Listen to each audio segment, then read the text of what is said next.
afraid I've got some bad news. I knew it. I love when he does that. And then we switch from that to a balding plumber walking in from the parking lot. Oh, it's Jon Moxley. Did you notice this? They had in-ring introductions with Justin Roberts, who now has grown a Mephistopheles goatee and mustache. In-ring intros for a match where nobody has ever heard of one guy. Just out of nowhere. So Jon Moxley is going to wrestle Nick Comoroto, who has a ton of potential, is built like a fucking beast and has hair and fucking muscles and looks rough, and you can tell he's green. But they had a basic match here. It was one of the better Moxley matches because he didn't go outside and do all the garbage death match wrestling outside that he always does, and he didn't do all of his stupid bullshit inside. He kept it basic with this guy who's green, and then Nick held his end up. However, visually, if you'd have just put this match on a vacuum in front of somebody, you would have said Nick Comoroto's the star and Moxley's the job guy. But having said that, as a match, it was basic, but since Moxley doesn't work as either a heel or a babyface, he just does the shit that he does. Nick could have been a stronger heel, but he was just doing what he was told because the veteran was leading it, and Moxley doesn't really know how to be a babyface or a heel. He just does the shit he does. And then Moxley choked him out. And I thought, Peter Avalon just went 10 minutes with Cody Rhodes. Couldn't Moxley have choked him out in a minute and a half, and couldn't Cody have gone 10 minutes with the guy that looks like something? And also, alternatively, I wrote they can push Jane Cargill, but they can't protect this guy. One of the only guys on their roster that looks like a grown adult pro wrestler instead of a goddamn high school fucking cheerleader on the women's squad. And then Moxley did his promo where he's the baddest man in the world and he's still after Kenny Olivier. And I've determined Moxley should have a pirate gimmick. Don't you think? Why's that? Go along with his sunken chest? Fuck. What? He says, I love to break necks and snap limbs because I'm violent. Has he broken anybody's neck? Has he snapped anybody's limbs? I know he never sells. But has he ever actually done anything that anybody else sold for more than a fucking week and came right back? He loves to do all these things, but we never see him do them. That's one of the first things I learned when I got into business. They said baby faces never promise that they're going to do shit or they have done shit unless they are going to do it or have done it. Because then you just look like a fucking goof. And nobody thinks this guy is going to really break anybody's neck.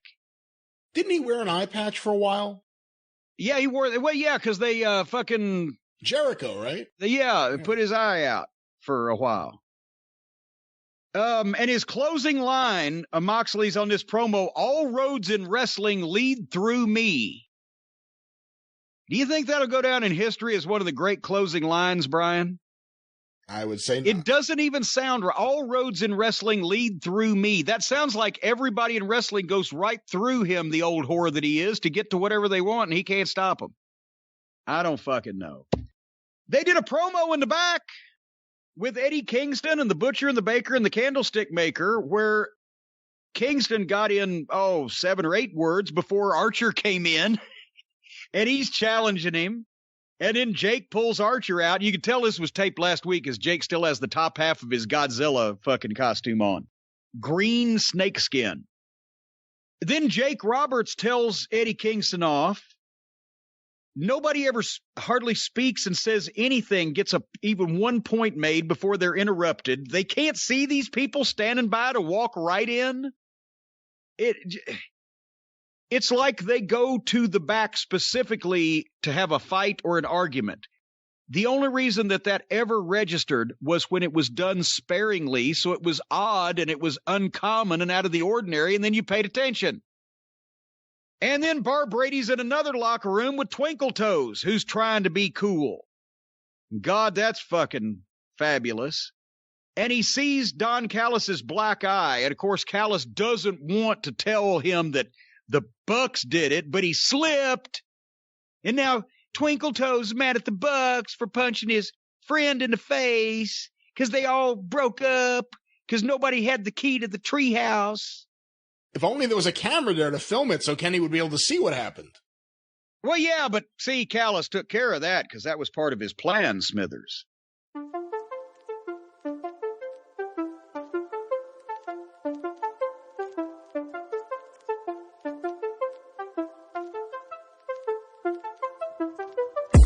Welcome to the Hoots Podcast.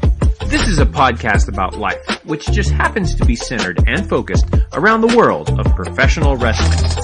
We tackle the topics of the week, both inside and outside of the squared circle, while also focusing on the issues that are plaguing the world today. Whether it's wrestling, sports, life, or anything in general, we've got you covered right here on the Hoots Podcast. And now, here's your host, Josh Lopez.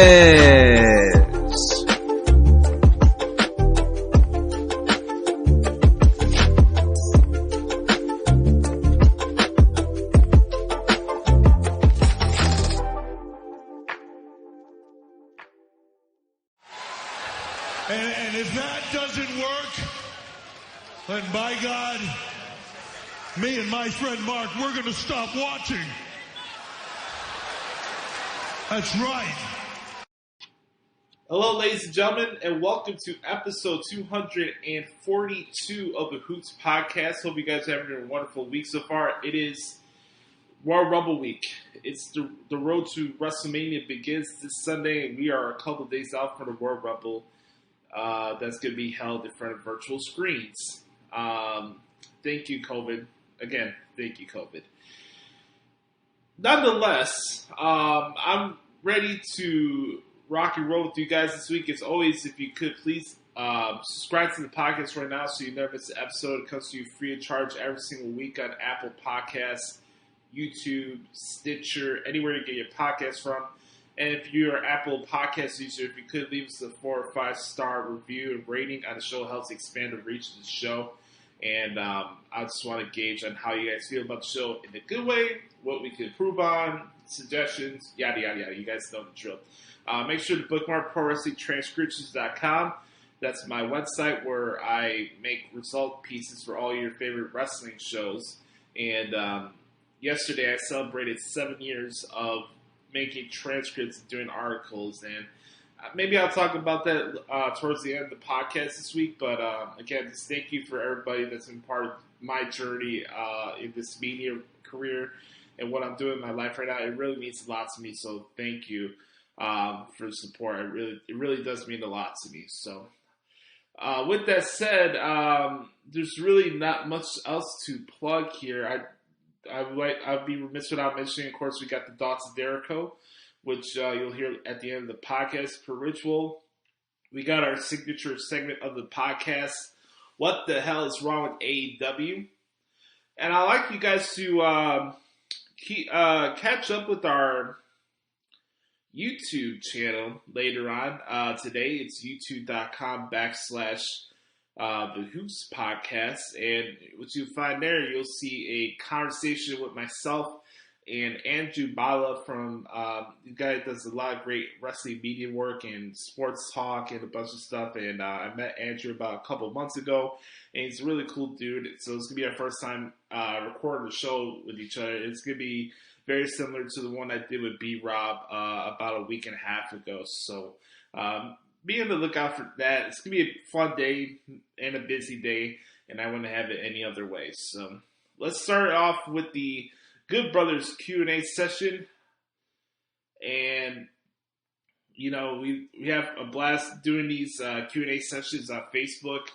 And basically what it is that if you want to send me a question, if you want to talk about wrestling, you want to talk about relationships, you want to talk about mental health, you want to talk about sports, anything you want to talk about, all you have to do is send me a question at the Hoots Podcast or the Hoots Podcast at gmail.com, and you'll get your questions answered in the opening part of the show. Let's start off with the good brother of all good brothers, Chris Zaletta, at Twitter at XTeamZaletta24X on Twitter. He says, "What's up, Oos? Here's some questions for the Q&A this week. Who wins the Super Bowl?"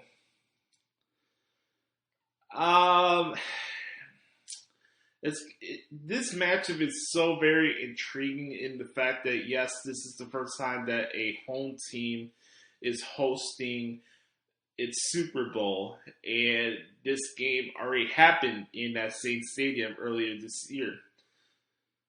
Chiefs were blowing out the Bucks in the first half of the game. Bucks had a comeback. Chiefs did end up winning that game. I think it may be a little bit more back and forth this time, but I can see from right now on Thursday where I'm recording this, I'll probably say that Kansas City will repeat as Super Bowl champions. So I think Kansas City will find a way to beat the Bucks, even though I would want the Bucks to win, because just picture that visual of a home team winning a Super Bowl in its stadium would be really cool. But we got to deal with the Chiefs. They're going to be jammed down our throats like the Golden State Warriors and the Miami Heat with the Queen and Dwayne Wade, and they'll beat the Heels. So, yeah, the Chiefs will beat the Bucks. Oh boy, here we go. How big of a choke artist is Aaron Rodgers? Well, where do I begin? That's the thing. Where do I start? You look at Aaron Rodgers and the fact that he's 1-4 in NFC title games tells you that everything that the media jams down your throat about him being one of the greatest quarterbacks of all time, the greatest thrower of the football I ever seen, all this freaking minutia just needs to stop. It's great to have amazing stats and beat up the Bears every year and beat up on the Lions and beat up on the Vikings. If one thing has taught me in this football season, that being the king of the North means absolutely nothing in the NFL. It doesn't. And yeah, the Packers could boast about their new head coach, win back-to-back division titles and going to back-to-back NFC title games his first 2 years as a head coach. But whether it's Mike McCarthy, whether it's Matt LaFleur, or whoever the fuck it is, Don Capers or Mike Patton defenses, you're going to get the same thing every time. You fall this false illusion of Aaron Rodgers and his talent and this and that. We all talk like robots every single day on these talk radio shows and talk hot take shows about how great Aaron Rodgers is, and he's the greatest quarterback of all time, and he's an instant Super Bowl contender every year. Every year I hear, the Packers, they'll be in the Super Bowl. You hear it the whole season. The Packers are unstoppable in Green Bay. How about the cold weather? Guess what? Old man Brady with Gronk on. I don't know how Gronk's still standing. Old man Brady goes down there. Yes, he did throw 3 interceptions in the second half. We all get that. But when it matters the most, the legends outplay their counterparts. And when it comes to important games, you need to show, and it does affect your legacy. And I'm so tired of the excuses that are made for Aaron Rodgers season after season after season. The last time Aaron Rodgers was in a Super Bowl, I was a freaking junior in high school. Listen to that. The last time Aaron Rodgers and the Packers were in the Super Bowl, I was a junior in high school. So is he really that great? I mean, it's great to put up great regular season stats, but where's the more appearances? Hell, you're even beneath Peyton Manning now. Think about that. Does the NFL need to readdress and make some changes to the Rudy rule? Yes, and yes. There's not much needs to be said. I mean, you just look at the actions over the last couple of years in the hiring process. It's not just the NFL; it's every facet of life. Evaluate talent. It doesn't matter what they are, what their politics are, where they come from, what they look like, ethnic visuals, anything like that. None of that matters. If you have talent in front of you, give them that opportunity and let them figure out their own path. So yeah, they do need to make changes to the Rooney Rule. Chris Brown or Drake in a versus battle. I'll tell you what, I think that'd be the best one, obviously, that's been done so far, but it's so hard because, like, I was listening to No Guidance the other day, and that song was so fucking dope. The music video is hilarious. I'm watching that music video. I'm like, why is this song not bigger than what it should be? Like, this song is so freaking dope compared to what's played on modern day radio. And the song is so badass, and it's like, oh, it's just there now. Now we have Chris Brown and Drake. They have hits on top of hits. It would be really close, but I'd probably say that Drake would probably edge out Chris Brown's as far as body of work and a number of hits that he has. I think Drake has like maybe 20 or 30 different hits. It would be very close, but I'd probably pick Drake to beat Chris Brown. Obviously, it'd be a little different situation if we're talking about dance-offs and other stuff, but I'll go with Drake. Which Friday movie out of the series is the best one to you? I think the last one that they did with Cat Williams as the pimp at the fashion store, and then they had the hot chick that was there that Craig fell in love with. That chick was fucking hot. Anyways, I really like that one because he had the whole holy moly donut shop, and then Bros Barbecue tastes so good makes you want to slap your mama. Don't it, Willie? Ain't mama. What? Oh man, I love that movie so much. And then it's one of my favorite movies. That I see it a lot. Like they re-air it on like BET or VH1, and I try to watch those as much as I can. I'll watch any Friday movie, but I think the third one is my favorite one out of all of them. Next question. Is Asuka still champion come Mania? Man, it's hard to say, Chris. It's like I'm like 50-50 on that right now, to be honest with you. It's no disrespect to Asuka. I just don't see what she would do as having a singles match at WrestleMania if it's not with Alexa Bliss. And we already saw that match twice on Raw, so it's hard to sell that off as a WrestleMania match. Something's going to happen. Either she's going to lose the title before WrestleMania, or there's going to be a multi-woman match for the women's title at WrestleMania. So that's what I see happening when it comes to Asuka. Who would you like to see in the AEW Women's Championship Tournament? Let's see. Well, obviously we have everybody that's already in the division. I like to see Killer Kelly in there. AEW is doing this partnership with Impact Wrestling. I think it would be a mistake not to have somebody like Jordan Grace pop in there, or Tennille Dashwood. Maybe have Rosemary in one side of a bracket against Abaddon. I think that'd be really cool. It would be a really nice visual to check out, so I'd probably say that. There's a lot to pick from. I'd probably say, like, have Selena De La Renta in the tournament just for the hell of it. God, that's a great waterfall. Next question. Does Seth Rollins return at the Rumble? Yes. Quick answer, yes. Who would you like to see as surprise entries in both the men's and women's Rumble matches? Well, since Carlito wasn't able to grace us with his presence at Raw Legends Night, I'd like to see him finally fulfill the Dirt Sheet's dream of Carlito being a surprise entrant in the Royal Rumble match.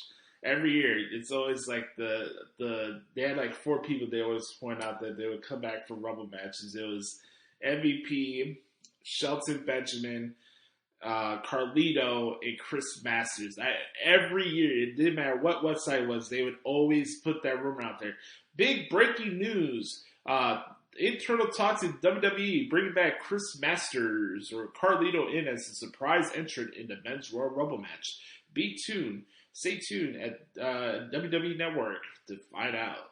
And then, plan change, according to Dave Meltzer from WrestlingObserverNewsletter.com. Yeah. As far as the women's match, it's so hard to pick out of the litter of what would be an actual surprise. I'm going to mention this later on when I get to my predictions for the Rumble. The thing is with me, I think for me, when I look at this pay-per-view as a whole, it's just going to be so much of a different experience with the fact that the audience is not there. Like, this is the big pay-per-view outside WrestleMania that's really going to be affected by this, because the whole atmosphere of the Royal Rumble match is predicated on the audience that's there.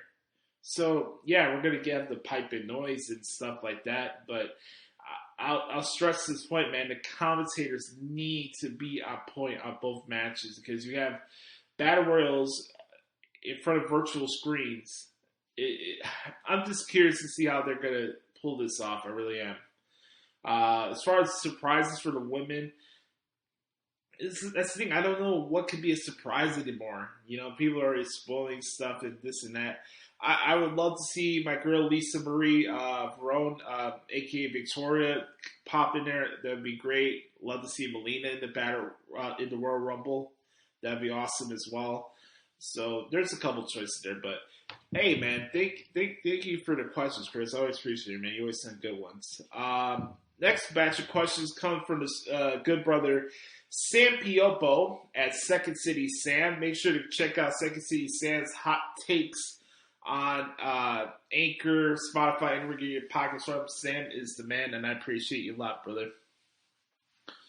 He says, sorry for being late, Oos. Here's some questions if it's not too late. No, it's never too late, good brother. Favorite surprise Royal Rumble entrant of all time? Man, maybe it's a little recency bias, but seeing Edge come back last year was such a really special moment for me. On paper, is it really a surprise? Maybe not, but that one really popped me. John Cena coming out the Royal Rumble in 2008 was really special at the Garden. Nobody expected to come back that quick from an injury. There's been some good ones over the years. There's been bad ones too. I don't know what it is. I always had to pop on that the Hurricane came out. I thought that was funny. This is when I was a Chris Jericho fan. I remember this very well. It was the 2013 Royal Rumble in Phoenix. It was Dolph Ziggler starting the show. This is where Dolph Ziggler is at the highest part of his career, right? And he was the first one to come out. And then number 2, fireworks go off. You hear the Y2J music, and that place just went absolutely insane. Chris Jericho's surprise entrance in 2013 is probably my favorite one of all time. Best non-Royal Rumble match of all time. Ooh, boy, that's a good one. Oh, shit. I think for me, my favorite non-Royal Rumble match of all time was John Cena against AJ Styles for Royal Rumble 2017. It was one of my favorite matches that I ever transcribed. This is during my final leg of my time at WrestleZone, and just how awesome that match was, following up the one that they had at SummerSlam in 2016. It was just an amazing match. If you guys haven't seen it, go check it out. That match makes me miss Mauro Ranallo calling matches, by the way. So AJ Styles against John Cena for the WWE title at the Royal Rumble in 2017 was a match I'll never forget. That was an amazing match. What's your opinion on the Velveteen Dream's future? Oh boy. Well, when it comes to the Dream, it sucks for me because I will say I know I would say that like I'm really close to the Dream, but I've had conversations with him before, and I've had the pleasure of interviewing him before on this show in the past. And I really do like what he does in the ring and what he does as a character. Not saying everything in the controversy surrounding him is something that I don't condone. It's just very hard. Guys in the rock in a hard place, you know. I always say when it comes to life, when you have like real adversity coming at you, you have two options. Stay true within yourself or just bottom out.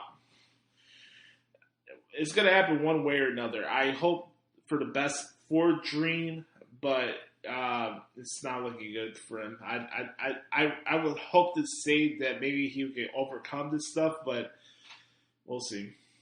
Best guitars of all time. Man, there's so many. It's so hard to choose just one. I mean, for me, like my favorite guitar players of all time is George Harrison and Don Felder from the Eagles. Kirk Hammett, obviously, for Metallica. That's an easy one to pick. Eddie Van Halen. There's so many to choose from. It's so hard to say just one. I think for me, my favorite guitar player of all time is George Harrison. I really do. I think he's my all-time favorite as far as being a guitar player. That's the one. Here we go. Favorite ice cream. Wow, this is the first time I had a question about ice cream. Well, very similar to pie. My favorite ice cream is Poontang Waterfall ice cream. How about that? Shit. Let's see. I'm usually more like vanilla with sprinkles type of guy when it comes to ice cream. I don't really eat a lot of ice cream, to be honest with you. I used to when I was younger, but yeah, any type of like vanilla or like turtle sundae ice cream. Those are the ones that are like my favorite. I always enjoy turtle sundaes. Those who live in Chicago know a place called Margie's on Western Avenue. Margie's is a great place to get ice cream, and that's always the one that like really stood out the most to me. So I'd probably say that. Next question: best ballpark food. I don't have the food, but I'll tell you the place that does have the best ballpark food, and that is Comiskey Park. You can call it the Guarantee Rate Field, you can call it USL Field, you can call it whatever the blue hell you want. The White Sox have the best food in the entire city of Chicago. It's not close. Wrigley does have some good food here and there. I'll give credit where credit's due, but when you're like surrounded in a, oh man, I'm gonna get heat for saying this. When you're in a venue that's bound to crumble into pieces because how shitty it is in the infrastructure outside of, you know, the antique version of what Wrigley Field does look like, I don't know. It's hard to say. But I think for me, like, the best ballpark food comes for the White Sox. It's not close. Last question from Sam. He says, favorite Jim Ross call? God damn. There's so many to choose from. I gotta say, like, when Eddie and Chris had that moment where they're hugging each other at WrestleMania 20 after Chris became the world champion. You guys gotta remember, Chris Benoit was one of my favorite wrestlers of all time at the time when he won the championship. And that particular WrestleMania main event was one of my favorite world title matches of all time when that happened. So seeing that moment, they're hugging each other. Go back and listen to JR's call of that. It was just absolute gold. I mean, he always had the one-liners of slobber knocker. He's running like a scalded dog. Barn burner. You know, one that really pops me is a rough night in Muskogee. What does a rough night in Muskogee look like? I really want to know. Jim Ross is the reason why I got into wrestling, and despite what I say about his work on AEW, I do respect JR a lot, and he's the reason why I'm doing something like this right now. So, thanks for the questions, Sam. I appreciate you, brother. All right, last batch of questions this week are going to come from the good brother Nate the Great. You can follow me on Twitter at Psycho Nagiri. Nate's a good brother of the Pipe Bomb and TBD Wrestling Podcast, and Nate's just a good brother, even though he is a Minnesota Viking fan. Woo-wee! You like that? You like that? Is there any move you think is overdone nowadays? My God. I'm so glad you asked me this question, Nate, because I really don't have the time where somebody asks my thoughts on, like, the modern wrestling style. You know, so many times wrestling fans only want to talk about booking and creative all the time. Like, it's so freaking overdone. But anyways, with being in the position where I am, where I do cover a lot of matches from a lot of promotions, I'll tell you the one move that I'm so sick and tired of seeing in matches: the step up enziguri.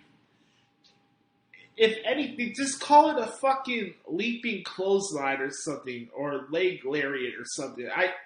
The freaking enziguri is so overdone when it comes to transition spots, counter spots.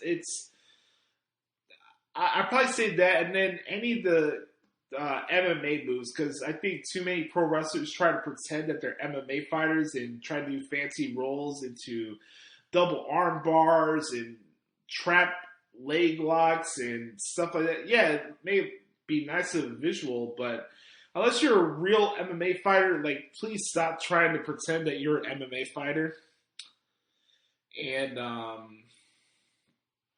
yeah, so I just think the move like the step up enziguri or a discus lariat, we all know the super kicks are way overdone when it comes to matches in wrestling. So I think, yeah, those are moves that are way overdone.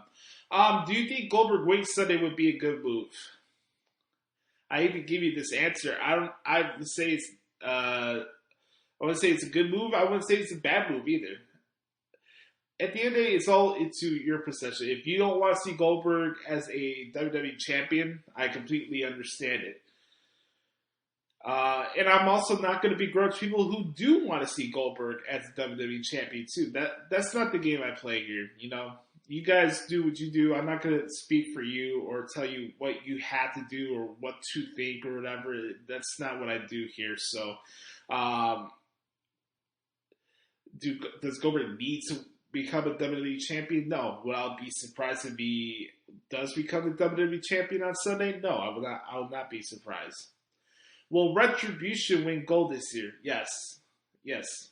Mustafa Ali will be a United States champion this year. Is Xavier Woods going to be a big single star like Big E, or treading water till Kofi comes back? Well, that's a good question. I think for me, when it comes to this, like, I don't see him taking a step back as him treading water, you know? Maybe I just don't see Xavier Woods being a world champion, and maybe I'm wrong in thinking that way, but could he have a program with Bobby Lashley for the U.S. title? Sure. There's always members in the history of wrestling that don't have the opportunities or the matches that you think they do deserve at that time, or like you said, are treading water. It just happens some ways. Somebody has to be the X-Pac of somebody's group, and that's Xavier Woods. And I'm not saying that's a bad thing, because Xavier Woods is one of my favorite performers from WWE, and I think he does an amazing job. So for me, I would not say that he would be treading water, but I also wouldn't say that he would become a guy like Big E with the potential that he has. I just think it's different dynamics, and that's what makes the New Day so great. And they're all good in their own way. So it's all in perspective, and what I could be proven wrong, but I wouldn't just say just because he doesn't have the same like push or like Kofi or Big E did, that wouldn't be the case. And I think Kofi would be back sooner than later, so I wouldn't be too concerned about Woods. Okay, next question. Is women's wrestling at its best right now? I would say yes. Are the storylines greatest all the time? No, but as far as in-ring wrestling is concerned, I'd probably say it's probably the best it is right now. I mean, you look at Sasha Banks, the girl's a mega star right now, so she's clicking on all cylinders. It's great to see Charlotte back in the ring. I'd be like a broken record, just like everybody else, pointing out how great the NXT women's division is. I don't think Kaylee Ray gets enough prop for what she does as an NXT UK Women's Champion. She's amazing. Ginny, that division in NXT UK is just as good as the one in the US. The women's division, the Knockouts division, my bad, Impact is really good. I like where women's wrestling is right now, and yeah, they shoot for more stuff and strive to have better characters and stuff like that. Sure, but you see what Bayley's doing now. Like I'm enjoying Bayley's character work now, and I didn't in the beginning. I did not like Bayley's heel turn when it first happened. I'm not gonna run from that. But she's proven me wrong, and she's done a lot of good stuff. So, we got Bianca Belair, and I think the sky's the limit. I think we can only go up from here. Next question. Who do you see being New Japan's next big attraction star? Well, that's the thing. I have to vary this with who may possibly lead promotions, who's out there as like a foreign guy that could come into New Japan and like really make like some waves like a Jay White did, or hell, even like Marty Scurll had a little good run there in New Japan as well too. I mean, if I could pick anybody that just wasn't tied down to contracts, I would say like somebody like Jordan Devlin would be awesome in the junior heavyweight division in NXT UK. In New Japan, I think he would be great there. I think Bronson Reed from NXT would be good in New Japan. I think Killer Cross would be good in New Japan. Heyman Page was in the G1. He would have a good run in New Japan as well. There's a lot to pick from. I can't say Jay Lethal because he's already been there a gazillion times. If there's anybody from LW, Alexander Hammerstone could have a couple good matches down there in New Japan as well. I think there's a lot to choose from, but I think the next big attraction as far as New Japan's concerned, Nate, is Leo Rush. I think Leo is going to do some phenomenal shit in New Japan, and it's going to be awesome to watch. So I'd say keep your eyes out for Leo Rush, all right? Last question. How do you deal with self-doubt and lack of confidence? That question deserves a swig of water.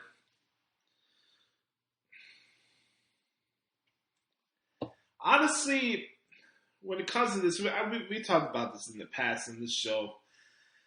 My biggest bugaboo, the worst thing about me, the thing I can honestly sit here and look at you guys, and you guys hear the sound of my voice. My biggest issue within myself is that of having self-doubt and having a lack of confidence. I think it's got better over the last couple years, especially this past year. You get tested in life, right?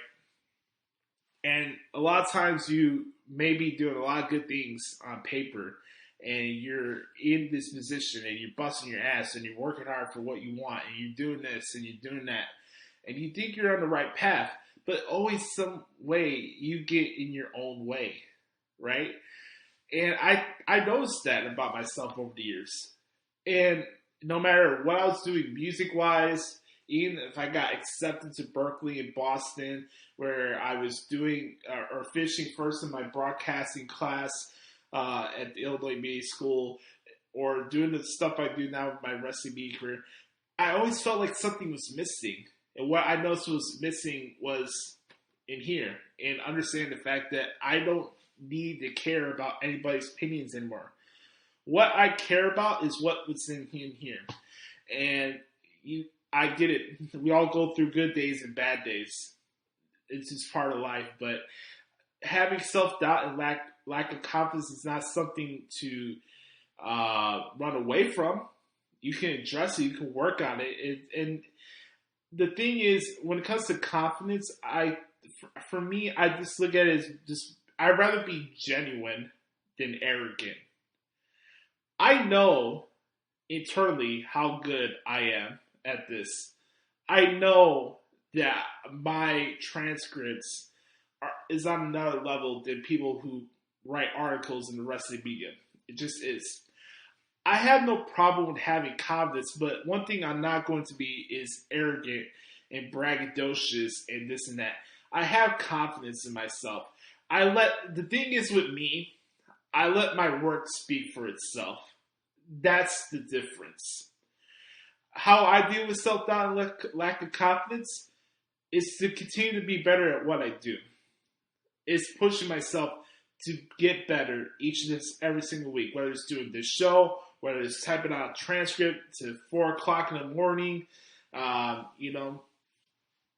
thing is, in life, you cannot invest in your life unless you heal within yourself. If you're not into what's inside of here, you're lost. You can say you have ambition, you can say you have drive, you can say you have this, but what shows comes through here. It does not matter what anybody says. It doesn't matter what anybody thinks about you. It doesn't fucking matter. Do you be your own person and be your own validation? That's the only reason why I'm in the position where I am right now, where I'm paying for my own house and I'm having my career, because I'm doing things on my own terms. I don't live on anybody's schedule. I live on my own schedule and I make my own decisions. And guess what? I'm going to learn from my mistakes. I'm going to learn from my success, and I'm going to be me at the end of the day. That's the only way you can deal with it, because the only person to push you out through depression and anything else is you and God. That's it. Nobody else. And self-confidence is something that I have struggled with. And it's cost me a lot in a lot of ways over the years, more than I realize. And I'm not proud of it, but that's the thing you learn from. Like, it's okay to trust yourself. Trust yourself. Trust you. Trust what's in here. That will really take a lot of weight off your shoulder. I really do believe that, because you have to trust yourself through good times and bad times. You really do. You got to trust yourself. Every time before I go to sleep, I remember this quote on my keychain that I look at from, I forgot the particular scripture, but it's from something from church where you pass through the flaming arrows of evil people. And that's the thing, like, nobody has any power over me anymore. There's nothing any of you can say that I haven't said to myself as far as a critique or criticism. There's nothing anybody can say to me that I haven't already said to myself. And the great thing for me is that, I'm good enough for myself. That's where my confidence comes in, because I know how genuine of a person I am. I'm not here to string you along. I may be blunt and direct at times, but one thing is for certain, I'm not an asshole, and I'm not going to treat you wrong, and I'm not going to use you. So if that's not good enough for you, go out your way, I'm not here to impress anybody anymore. I'm not here to impress anybody on this podcast. I'm here to be myself. I treat this as therapy, and I'm proud of what this show represents, because we can have conversations like this, because it's real. It's real talk. I have nothing to hide. I don't have literally anything to hide or be ashamed of because I know how fucking good I am at this. I know how good of a person I am, more importantly. And I say for anybody that's down there and feeling bad about yourself, you know, you have to find yourself and trust within your heart, okay? So, great questions from Nate. Sam and Chris, as always, I appreciate you good brothers for saying questions, as always. Oh, I forgot one more question. Shout out to the good brother, Anthony, at Game Event. Go check out his Twitch channel, by the way. Make sure you go follow him on Twitter, too, at Game Event, and tell him Joshie sent you. He said, who's going to win the title match to Hell and Back with Bret Hart and Kane? Oh, man, that's a good question. I think for me, I think everybody's favorite mayor and politician is going to be Bret Hart to Hell and Back to win the GOW title. I think that's what's going to happen. I think Kane's going to beat Bret Hart, so that would be my pick. All right. On that note, thank you guys so much for checking this out. I like to say again, for those who are tuning in right now, if you're dealing with depression, own it. Own it every fucking day. And be proud of it. Because guess what? You're being honest to yourself and you're being real with who you are. You don't owe anybody anything. You don't need to explain or try to impress people. You don't have to do any of that shit. If I always say this, like, I know I'm good enough for me. If I'm not good enough for somebody else, they need to look in the fucking mirror because I'm a pretty fucking good dude. And that's just what it is. You want to have confidence? That's the way to go about it. Just be genuine and true to yourself. I appreciate the questions that all you guys sent me. It really does mean a lot to me.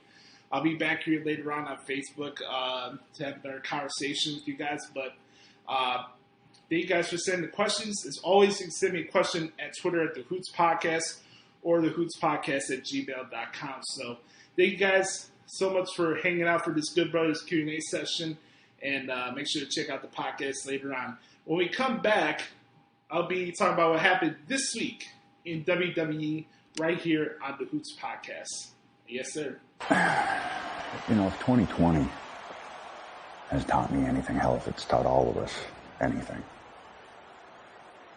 it's that you can't sleep on tomorrow. You got to dream, you got to wake up, you got to reach for it, you got to fight for it every day. Tomorrow's not guaranteed. So sometimes you find yourself in a place you got to pick yourself up, dust yourself off, and keep walking forward. Always forward. But bear with me, okay? 10 years ago, after WrestleMania 27, I went to bed as the reigning world heavyweight champion. Top of the world. Within a week,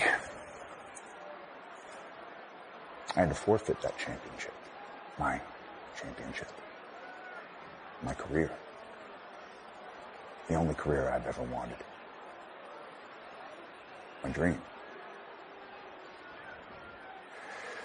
And I'll never forget when I told my mom that I was going to be a wrestler.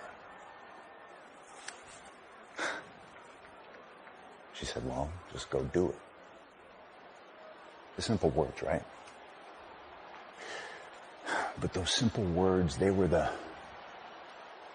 jet fuel that lit the fire in my gut to make me fight for 9 years.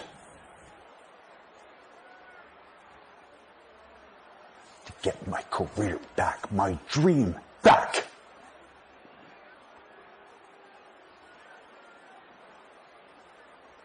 And then a backlash. Randy Orton tore my triceps. And gave me another reminder in case I forgot or in case I needed it, that everything you hold dear, everything you hold close can be torn away from you just like that.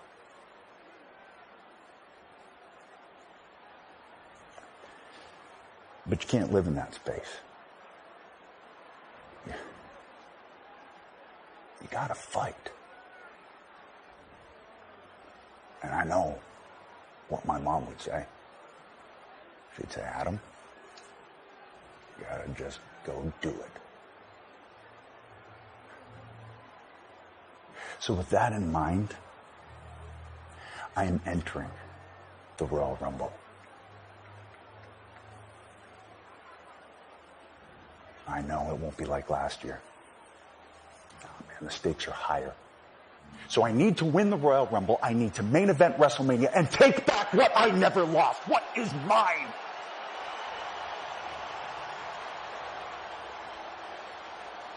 If you got a dream, at some point you got to fight to make that dream a reality.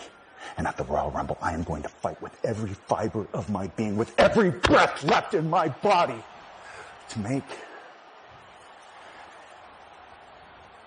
this maybe far-fetched dream come true.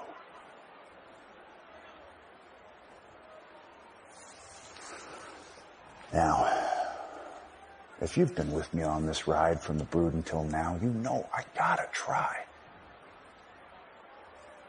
Because a world without dreamers, a world without fighters is a much less magical place.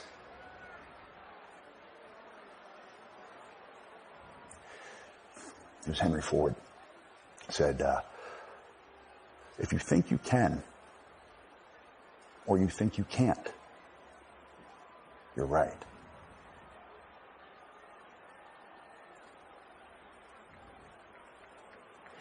Well, I think I can.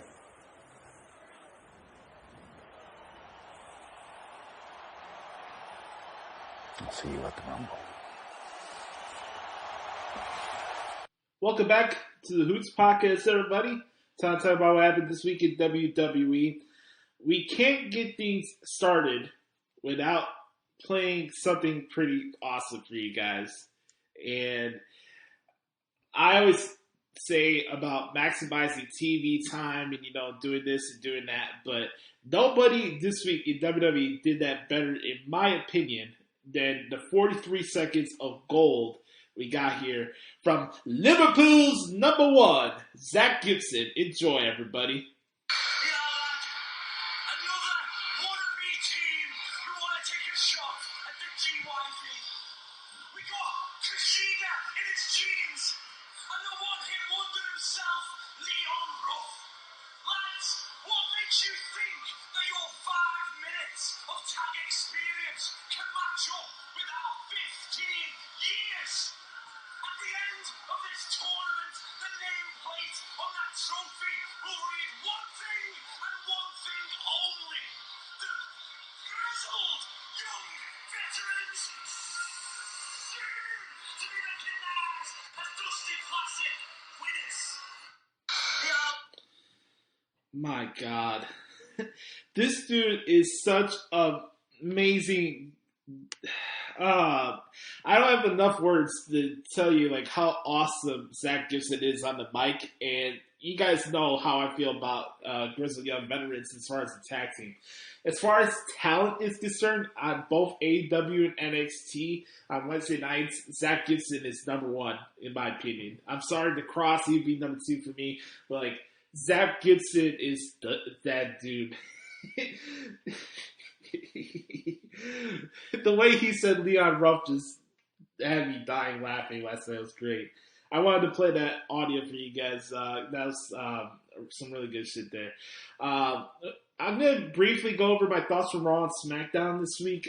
This past week of television has been more of a plot point type of episodes from both the blue brand and the red brand, so nothing too major to hit on. I mean, it was really nice to see Edge back on TV.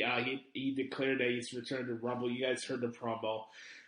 Edge, it's always great to see him on television, so I always love hearing his promos. Randy Orton dropping Alexa Bliss with the RKO to end Raw Monday was a pretty cool visual. I really want to come on here and give props to Sheamus for what he's done.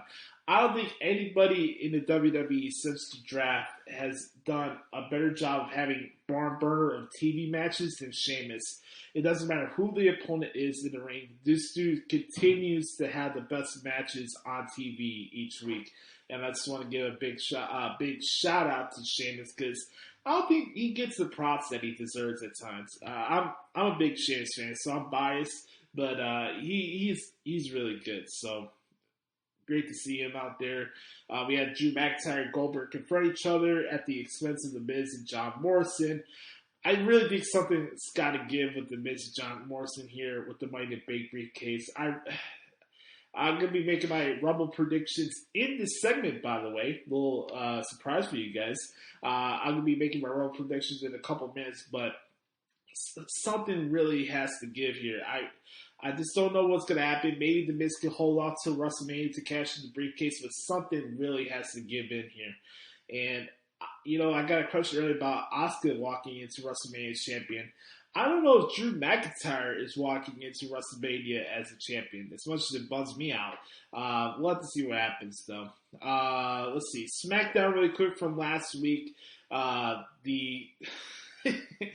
The opening segment with Roman Reigns and Paul Heyman and Adam Pearce was pure gold. Of course, the tribal chief of pro wrestling does no wrong. He lured Adam Pearce to having a match later on in the night. It was supposed to be Adam Pearce versus Paul Heyman, but there's a switcheroo, and Roman Reigns beat up Adam Pearce, and then Kevin Owens came back and beat the crap out of Roman Reigns to close the show. So I thought that was pretty cool, right? And I think for me, I look at I look at Roman Reigns and Kevin Owens, and in my opinion, I think they should close out the show on Sunday. I think this year, with the fact that the fans are not there, and I don't think you will have as much surprises, I think this is a good year to have the last man standing match main event, the Royal Rumble. It would be a nice notch for Kevin Owens' career to have something like that on his belt, even if he doesn't win. I would really like to see that. Speaking of stuff that I liked and maybe didn't like this week, I liked Carmella's stuff with Rachel Thomas. I thought that was pretty impressive for what she pulled off there. I wasn't crazy about Nia Jax this week. I don't think she's very good at all, to be honest with you. I hate to be blunt in that way, but she's not good. She reminds me a lot of performers who think they're good and then they're not. I made the Milton Bradley comparison for those who are Chicago sports fans, and I know it bums out my good brother Sam, but honestly, Nia Jax is the shits. I'm sorry. She just is. It's in the in-ring work, she's the absolute shits. Let's see. Is there anything else that I did not like on television this week? I'm not going to convince myself that, I'm not going to try to convince myself that it's 2014 and then we can recreate Daniel Bryan as the main event guy again. That was 7 years ago, guys. Let it go. Let it go. And if Daniel Bryan does not win the Royal Rumble on Sunday, don't start with the whole cancel the network and yada, yada, yada. Like, look, let's be rational about this, guys, please. So, some fair and balanced points there. And we had the big announcement this week that WWE is moving the network to NBC's streaming platform known as Peacock. And big move there. And for what I know right now, it's going to be a $5 a month to pay for the network, which is half the price of what we pay right now, especially for me now that I have my own apartment. I'm not going to complain about that. Paying half the price of the network, that's gold. I'll sit through commercial breaks, I don't care. So the fact they got $1 billion out of this, I think it's really cool. I know we may be screwed out when it comes to like the big 4 pay-per-views. I'm sure they'll charge more for that, but we'll just have to see how it goes with the rollout and stuff. But them bringing the network to Peacock is really good business. It really is. I don't know in any shape, way, or form you could complain about that. I really don't. And what was the peak of what the network was actually going to draw as far as subscribers are concerned, you know? Anyways, that was my thoughts on that. That was the big news. That was the big news item, and I'm going to be talking about that later on with a buddy. So we'll get to that later on. But let's get to some predictions for the Royal Rumble coming up on Sunday. First off, we got Charlotte and Asuka against Nia Jax and Shayna Baszler. I think Charlotte and Asuka will retain their women's tag team titles. I got Sasha retaining over Carmella in the SmackDown Women's title match. I got Drew McIntyre defeating Goldberg, but I have the Miz cashing in on Drew McIntyre to become WWE champion. And then I have Roman Reigns retaining over Kevin Owens in the Last Man Standing match. And then as far as the men and women's Royal Rumble match, there's so many different routes to go here, and that's why I'm really intrigued with how the Rumble goes on Sunday, because I have no idea who's going to win, and I have no idea who I would put in like, oh, this person has to win, that person has to win. I'm not at that point this year. It would be really cool for us to like really just sit back and let the Rumble happen. Let's not try to overthink this. Let's not try to over fantasy book this thing. Let's watch it happen for what it is, and then we can assess after. So, for me, I would like to see Rhea Ripley win the Women's Royal Rumble match to face Charlotte at WrestleMania to get her revenge, with the fact that there will be fans at Raymond James Stadium this year. A nice little full circle story. I think it would be really good for Rhea, and I think it would be a good story for Charlotte as well. Hey, those two had one of the best WrestleMania matches from last year, and I think they would be up to top that this year. And then as far as the men's match is concerned, we got to figure out what direction you want to go here. Do you want to find somebody to get slaughtered by the Tribal Chief, or have a barn burner with Drew McIntyre? And I found a guy that can alleviate both situations, and his name is John Cena. I'm serious. I have a feeling Cena's going to come back and win the Rumble. Now, he could fight McIntyre, and that'd be a big match for the WWE title. It would. It'd be a big match.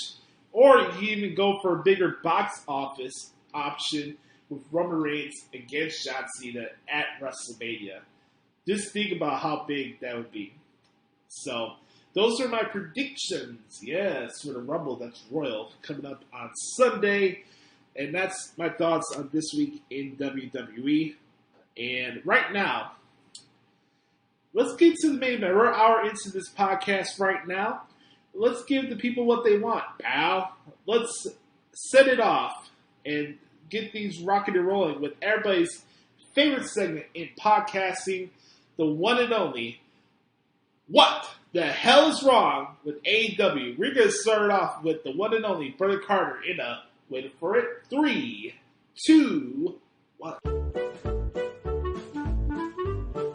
It's time for What the Hell is Wrong with AEW?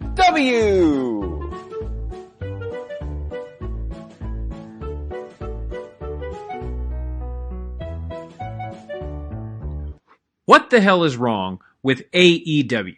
Now, I will say that by and large, I actually enjoyed AEW Dynamite this week. I thought there was some really good stuff on the show. But that's going to be for later on the Hoots podcast, because right now we need to know what the hell is wrong with AEW. The Chris Jericho MJF remix is stupid.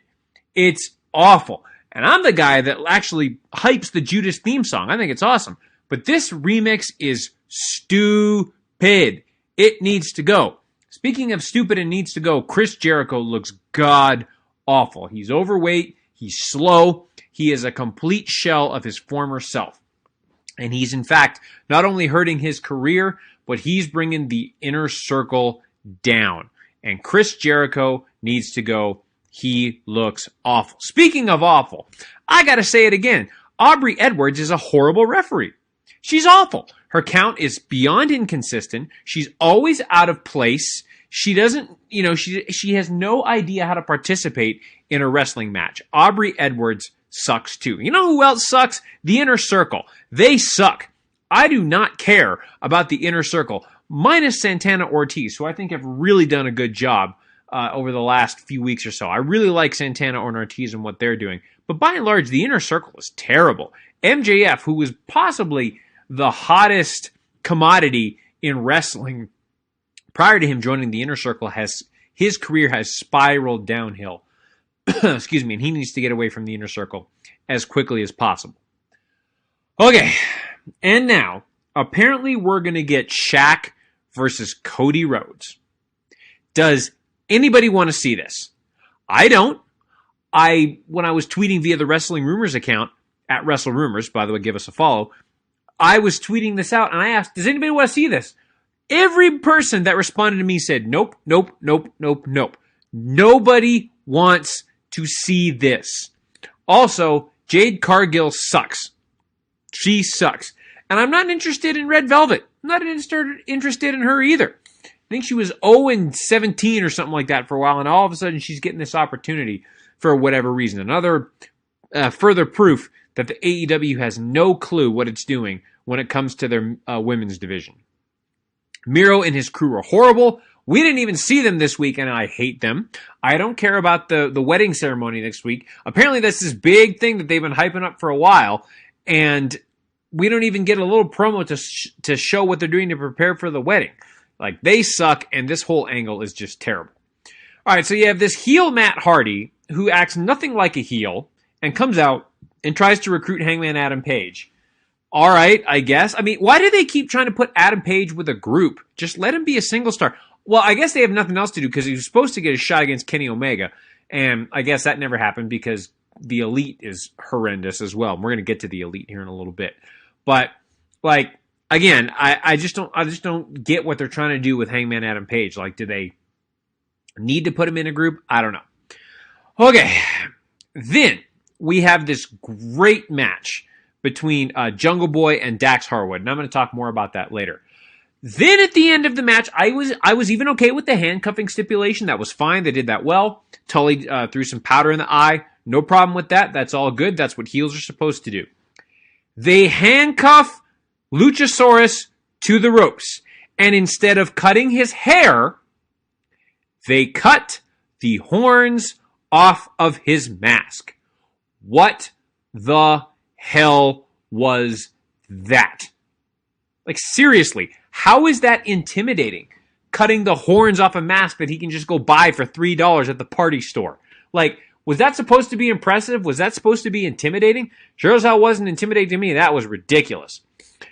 Then we have Team Taz, who I think Team Taz has been some of the best stuff in AEW as of late. And I love Taz on the mic. Cuts great promos. Ricky Starks cuts a great promo as well.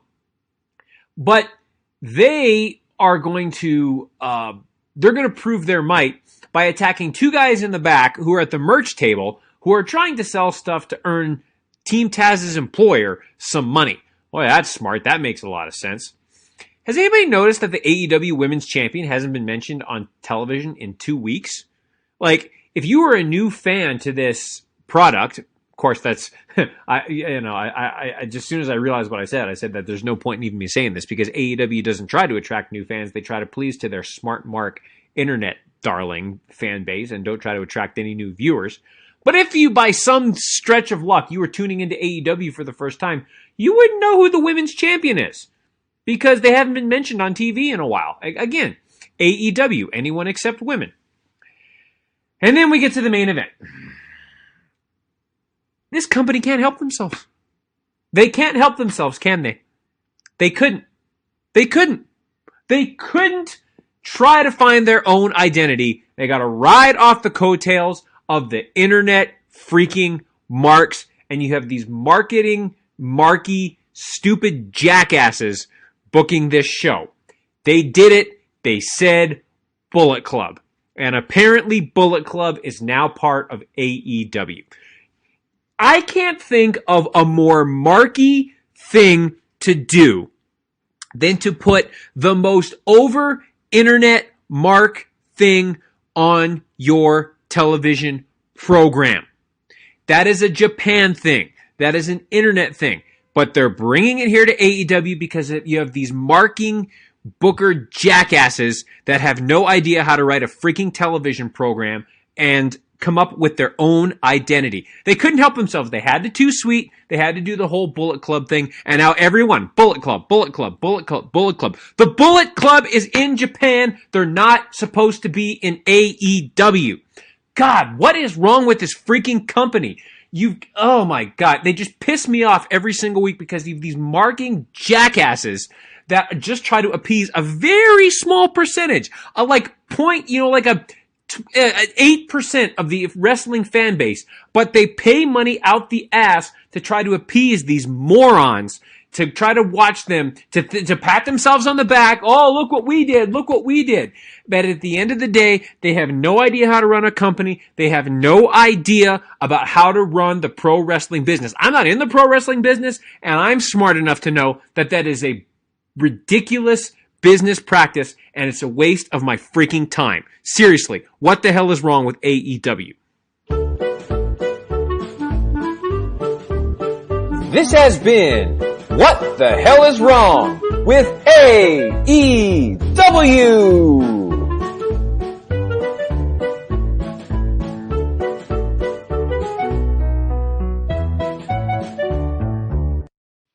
My man, Brother Carter, off the top rope, pal. What a way to send that off. Thanks for the submission as always this week, good brother.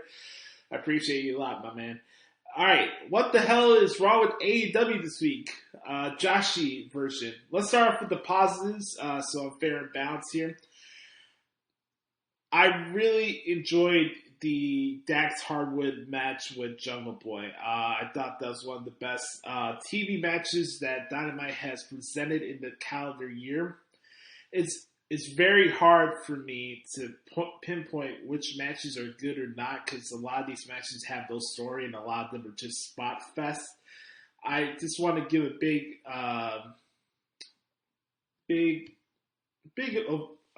round of applause and ovation for Dax Harwood for what he does in the ring. The dude is so good at what he does. This is one of Jungle Boy's best matches as well. I made known, guys, that I'm not the biggest fan of the Jurassic Express and Jungle Boy and all that crap, but I enjoyed that match, and that really stood out to me. I also liked the Eddie Kingston and Lance Archer match. I thought that was really good. I thought it was a nice and physical match, but it looks like the story will continue because Lance got distracted by the butcher, the baker, the candlestick maker costing. They're beating up Jake Roberts. Bunny gives Kingston the brass knuckles. They got a spinning back fist out of it, a loaded spinning back fist, and we get the 1, 2, 3 there for Eddie Kingston to get the W over the Murder Hawk Monster. Now, let's get into it. Well, first of all, I don't need to know when Jon Moxley has sex. I don't need to know about that. And congrats to him and Renee for having the baby soon and all their pregnancy stuff. That's great. By the way, I am excited to see Renee back on backstage this weekend. It's always great to see a beautiful woman on my television screen. So there goes that. I gotta tell you, man, like the way they hype up things as compared to what is in reality and what their actual perceptions is in wrestling circles is really something, man. Like, you know, we have the whole bugaboo about Jericho and him looking like a drunk karaoke singer last week during this match and him just flopping and botching all over the place. It wasn't much better this week. I mean, the match with the Varsity Blondes is okay, I guess. But here's the thing. Every AEW tag team match is just made to make referees look bad. It makes the story look stupid. It's just a lot of tumbling routines, counters, reversals, and it's just constant movement. Yeah, I get it. You want energy. You want fast movement. You don't want people to be bored or whatever. But I think they put too much of emphasis on, okay, let's have a gazillion things and get our shit in, as opposed to telling a story and having somebody gain something from the match. Like, yeah, you've done a gazillion moves in 12 minutes, but did anybody care about you after the match is over, depending who won the match? And then they're overselling the hell about Jericho doing the lights all perfect. I'm not stupid. I know Jericho can still do some stuff. My point is, his career right now is going down the tubes, and he serves no purpose on television. It has nothing to do with his wrestling ability or his knowledge or his expertise in the game. I get that. I'm a Jericho mark. I am. But I'm not a fan of whoever this guy is, this COVID guy that we have in AEW. I'm not a fan of that. So he can try to look mean and mean mug people in the camera because he doesn't like people calling him out on his shit. Hey, it is what it is. So, and then I really can't believe we're really trying to believe that Sting is going to beat Brian Cage in Team Taz in a street fight. Like, it has to get to the point where Darby Allin does something really, really stupid off a freaking truck or something for them to beat Brian Cage and Ricky Starks in Revolution. I feel so bad for Team Taz, the fact that they're going to do the JOB to Darby Allin and Sting. It's just absolutely insane to me. Also, by the way, if you made a match where the winner becomes the number one contender for your titles at a pay-per-view, right? Why would you put the champions in the match? Oh, the Young Bucks could be in the match. If they win, they get to choose their opponents. Well, that defeats the fucking purpose. Have the Young Bucks go out there, cut a promo, and call a team out. I have had little to no interest in what they've been doing so far with the Elite, Don Callis, the Good Brothers, Olivier. All of it has sucked pure donkey shit. It sucks. It's not entertaining. I swear to God, every time I hear Matt Jackson cut a promo, my ears start bleeding. It's that bad. Not as bad as their tag team match layouts. Poor Dead Quartz rep Rick Knox. I mean, all respect to him and what he's done in his career, but golly, man, like, not paying attention. We're still doing this stupid ass simultaneous tags when we do 1, 2. Like, it's illegal. Do anybody follow along with the playbook? And also, referees, if you're gonna have spots in the match where somebody choke slams somebody out of the ring, how about you check on the guy? My God, just freaking having Kingston laying out there like a sitting duck. Not good. Nobody mentions this, man, but when your narrators of the show are not good. JR, one second he's in a good mood, next second he wants to do play-by-play, the next he's grouchy. I just don't know what's the point of having JR out there? What is the point of having JR out there on commentary in 2021? He serves no purpose anymore, at least on air. If he's just going to be doing a live reaction to AEW as opposed to him calling and getting stories over, more times than not, and there's a lot of times where he does critique strategies and stuff like that, and I agree with him when he does get into those talking points. But a lot of it, the overall body work in AEW, I feel like I'm hearing Jim Ross like review, like doing a watch along of AEW during the broadcast, as opposed to him protecting talents and getting talents over. I feel like he's getting himself over in the process and touting how good he was as a talent scout and this and that. We know how good you are, JR. We know about your books. We know about your ketchup and your mustard and your teriyaki and all this shit. We know all about it. But I just don't see what purpose Jim serves left on air for AEW. I don't. It kills me to say that because JR is the reason why I got into this in the first place. So it really sucks. One thing I don't understand is why. Okay, you're good. AEW can't help themselves. So, given every match, always needs some type of fucking post-match brawl for some reason. I don't understand that. It's still odd. We have FTR doing a good heat spot. Zaxxar just lost to Jungle Boy. FTR starts ganging up on the Jurassic Express. But they start running away from Marco Stunt with a bad shoulder because he's holding a steel chair. Are you kidding me? I don't know what's more stupid, that decision or Tony Khan's paid ads on Impact. Like, we need some levity here. Like, don't get me wrong, there was a couple good things here and there at Dynamite, and obviously this show's a lot better than last week's show, but still, like, you have this stupid shit over the thing. Does anybody tell anybody no in that company? Is there not a filter to sit through bullshit like that? I mentioned before, and I think it's really the case. I really do think that Tony Khan dictates his format and his decisions based off the opinions of Dave Meltzer and Brian Alvarez. I don't think there's anybody in this world that can tell me otherwise. Because the proof's in the pudding. Just look at how they booked the show. I have no comment as far as Cody Rhodes versus Shaq. I really don't care. I mean, Red Velvet is nice to look at. Same thing with Jade Cargill. But I have no interest. I didn't have interest when Brandy was pre-pregnant in this scenario with Shaq and Jade Cargill. And I sure as hell don't have any more interest in that now. So, yeah, the other match of Revolution, and it'll be what it is. So, anyways, that's my thoughts on AEW this week.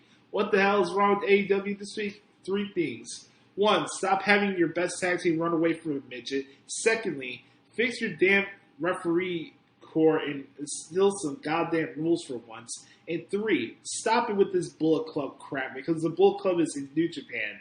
Please, for the love of God. Alright, on that note, I'm going to wrap it up this week. I want to thank you guys so much for hanging out with me today. I hope you guys enjoyed the podcast. Hope you guys enjoyed the Royal Rumble. If you can do me a favor, please bookmark ProWrestlingTranscripts.com. Make sure you check out my coverage of that. And also got the New Beginning show in Nagoya for New Japan Pro Wrestling that I'm doing on Saturday. I'm looking forward to that. And, yeah, make sure to check out ProWrestlingTranscripts.com. Leave us a 4 or 5 star review on Apple Podcasts. It helps expand the reach of the show. You can get the show free of charge every single Thursday. Anywhere you get your podcast from, just type in the Hoots Podcast. Also, you can follow me on Twitter if you like, at the Hoots Podcast. I'm at Instagram at Joshie Lopez 94. That's Joshie Lopez 94. Also at Josh Lopez Music on Instagram as well. With that said, I'm about to head off and send off to Brother Carter in a couple seconds. I just want to remind everybody, be the authentic product that is yourself. And remember, nobody's dictating the pace of your life but yourself. Never forget that. I love you guys. Try to enjoy the Rumble this week. I'll recap it here next week, and we'll have some fun. Thank you guys so much for checking out episode 242 of the Hoots Podcast. Right now, I'm going to send out to Bert Card for this week's edition of the Thoughts of Dericho. Yes, sir. And now, the Thoughts of Dericho. Listen well, man.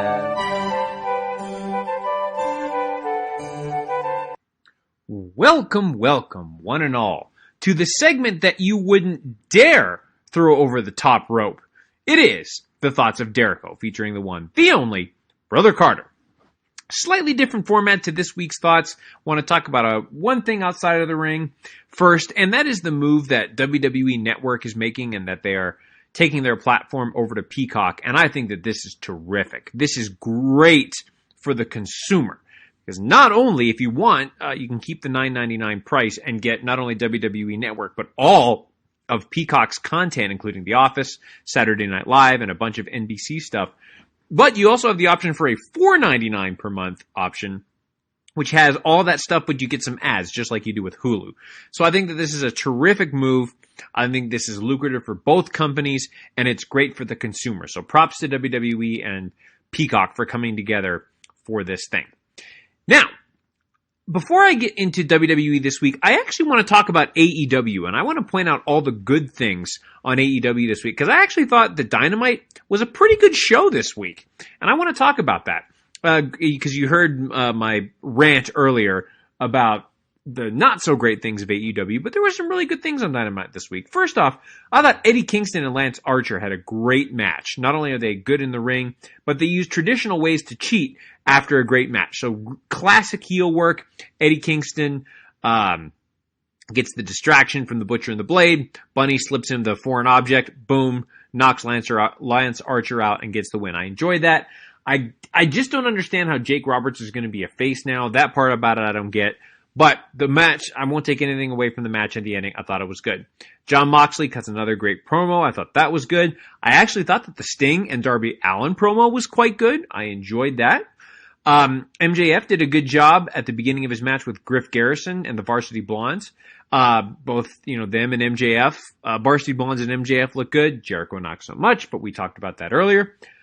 Great promo from Cody and Arn Anderson. I thought that was really good too. You could sense the emotion in Cody when they talked about Dusty Rhodes. So I thought that was really cool.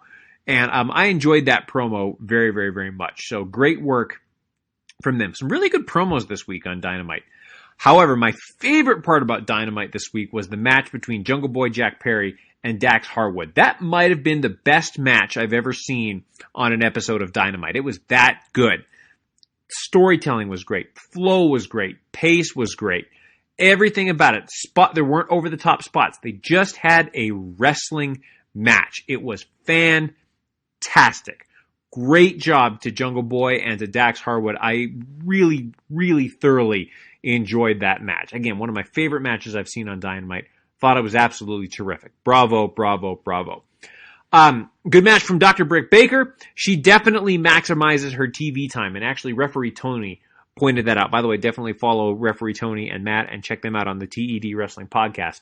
But she maximizes her TV time. And she only gets, TV time once every 2 or 3 weeks. But she maximizes the hell out of it and does a great job. So great job, Britt Baker. Every week is Britt Baker Appreciation Week, and she needs to get the hell out of AEW and join Adam Cole, baby, in NXT. But that's just me. Last thing I'll say about the positives of AEW this week, John Silver is special. John Silver of the Dark Order has the potential to be a superstar. I think he's good in the ring. I think he's very entertaining. And I love what I see from John Silver every week. So congratulations to him. I'm very much looking forward to seeing what he does in the future. Okay, I'm actually going to talk just a little bit. I won't talk too much about Raw or SmackDown this week because I want to take some time to get into my predictions for the Royal Rumble. One of my favorite events of the year, the 2021, the Royal Rumble every year, the 2021 edition this year. Obviously, it'll be a little different without fans. And I'm sad about that. I had posted an article on Wrestling Rumors about how you could get fans to the Royal Rumble. Doesn't look like it's going to happen. I really wish they could because that's, the Royal Rumble, having fans there to react to the pops of the returns and stuff is always a great moment. Unfortunately, we're not getting that this year. But either way, it's still a great event. What I really love about the Royal Rumbles this year, at least the 30-man men's and women's, is I have no idea who's going to win. It's a little easier to predict on the women's side, but I have no idea who's going to win on the men's side. I have my prediction, and I'm going to go through that. Okay, let's start with the women's tag team champions. You have Charlotte Flair and Asuka against Shayna Baszler and Nia Jax. I think that Charlotte and Asuka retain here. There's no reason to take the titles off of them. Charlotte looks better with gold around her waist always, and they need to split up this whole Shayna Baszler, Nia Jax thing, which I'm going to talk about here in just a little bit. But I have Charlotte Flair and Asuka retaining the women's tag team championships. Next, I'm going to talk about the Universal Championship match. We've got Roman Reigns taking on Kevin Owens in a last man standing match. This should be a war, and I'm all about it. I am going to take Roman Reigns to retain the Universal Championship somehow in what a match that could steal the show. I think it's going to be terrific. Roman Reigns is probably the best part about professional wrestling right now. You can interchange him and The Fiend for the two best things in wrestling right now. And Kevin Owens is Kevin Owens. Kevin Owens is absolutely incredible. And I love everything that he does. Always have loved everything that he does. So great stuff from them, and I'm really looking forward to their match, but I think that Roman Reigns retains. Drew McIntyre versus Goldberg. Now, this one is interesting. it's, Goldberg has his typical squash matches, but it's going to be hard to do that against McIntyre. I've said for a while, I don't think I want to see this match, and I'm sticking with that. I just hope this match is good, but I have a feeling that by the end of the night, The Miz is going to cash in Money in the Bank, and we are going to have a new WWE champion in The Miz. I don't know if he inserts himself in the triple threat match. I don't know if Goldberg gets the win first. But either way, I think that... No, I don't say that. I think The Miz is going to insert himself and pick up the pin because it keeps Drew McIntyre safe. It keeps Goldberg safe. And if you want to just one-off Goldberg, you can. Or if you want to bring him back for Mania, you can. But I think that at the end of the night, The Miz is going to be the new WWE champion. Okay, before I get into the two Rumble matches, I'll just talk briefly about SmackDown and Raw this week. I thought both excellent shows. I'm trying to avoid talking about some things that we might be seeing in the matches and stuff like that. I'll just say a couple things. Let's see. I think Reginald's quite an athlete. Had a good thing with him and Sasha. I thought that was cool. It was a perfect intergender match. Just a few little spots here and there. I thought that was good. The obstacle course was great. Bianca Belair is strong, so that was great. And I love the Street Profits. Montez Ford is total money. I forgot how good Dominic Mysterio is, but I'm wondering where Murphy has been. I'm sure we'll see him in the Men's Rumble match. For Raw, Drew McIntyre proving why he deserved to be Superstar of the Year. Great opening promo. Let's see. THB, the Truth Happy Birthday was outstanding. I think that the first hour of Raw every week should be just our Truth hour.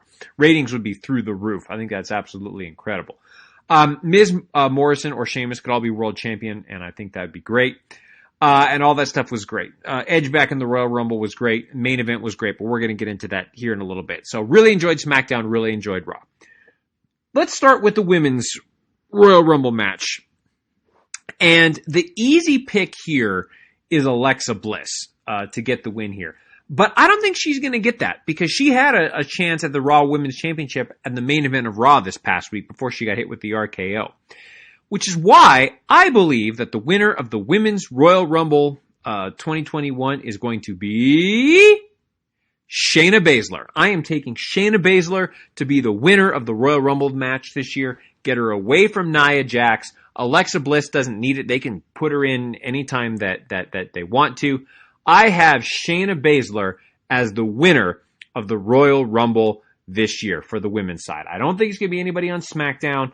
If you were going to do it, it would be somebody from Raw. And I think it's going to be Shayna Baszler getting the win. She needs it. Get her away from Nia Jax. They can have a match at Fastlane or Elimination Chamber if they need to, so they can split up that team. And then you've got Shayna Baszler challenging Asuka for the Raw Women's Championship at WrestleMania. And then we get to the men's match.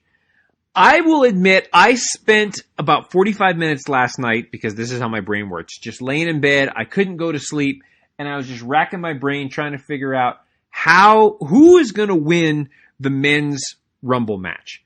I don't think it's going to be anybody from SmackDown, because I will say this. A dark horse pick, he's not my pick, but a dark horse pick is Cesaro. Cesaro has gotten some great momentum as of late, so don't be surprised. I wouldn't be surprised if Cesaro ended up getting the win. He's not my pick, but that's my dark horse is Cesaro. Maybe a second dark horse is Edge, and him coming back. I know Josh disagrees with me on that, but my dark horse, though, if I had to pick a dark horse, it's going to be Cesaro. My dark horse, well, it's not really a dark horse because, Alexa Bliss on the women's side would not be a dark horse. If I had to have a dark horse pick, gosh, that's tough. I would say my dark horse pick is probably going to be somebody from NXT, maybe a Rhea Ripley or Io Shirai, or maybe not Io Shirai, but somebody from NXT would be. I would say Rhea Ripley would be my dark horse pick for the women's Rumble match, but I'm still going with Shayna Baszler. The winner of the 2021 Men's Royal Rumble match is going to be Brock Lesnar. And I know that's an incredibly strange, and people are like, oh, Brother Carter, you've lost your damn mind. Hear me out. I don't see anybody on Raw that's going to win the Royal Rumble match. I mean, It's going to be Orton? No. Is it going to be The Fiend? No. Sheamus? Maybe, but I don't think so. If you wanted to say Sheamus, maybe, but think about this. Brock Lesnar comes back at number 30, wins or number 29, wins the Royal Rumble, and challenges Roman Reigns for the Universal Championship at WrestleMania. I'm telling you, the Universal Championship match at Mania this year is Roman Reigns versus Brock Lesnar, and I've been saying that for a while.